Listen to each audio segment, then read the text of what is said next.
at 5, rocks piled up in Puyallup, hundreds of them. They suddenly appeared on city property, supposedly to protect damaged vegetation. But locals weren't buying that story, and neither was Fox 13's Lauren Donovan, who got city leaders to finally admit the real reason. One day I came to work and I found a whole lot full of rocks. Why spend more than $7,000 on rocks?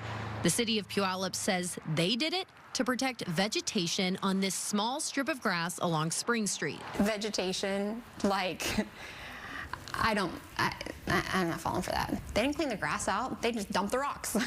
Any green that was once here is now hardly visible. It don't look like nothing can grow there now.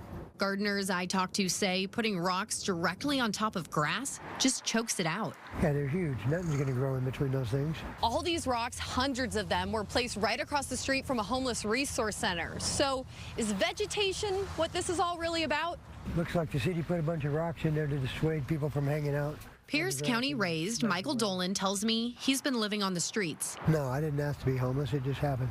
Right now, he relies on the New Hope Resource Center. But Michael says with these tightly packed rocks, the city sent him a clear message that he's no longer welcome here. It didn't surprise me much. I mean, the city's probably always against homeless people in Puyallup.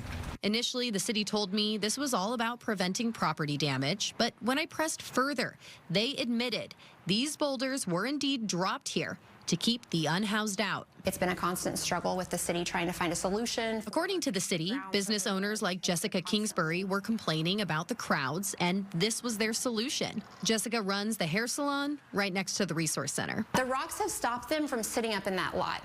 You know where they are now? They're in the alleyway. Not only does she see these obstructions as an eyesore, I mean, couldn't that have bought a fence to fence that area in? Jessica thinks it's a shoddy short-term fix. There has to be a solution besides dumping rocks in an area and thinking that's going to fix it. Reporting in Puyallup, Lauren Donovan, Fox 13 News.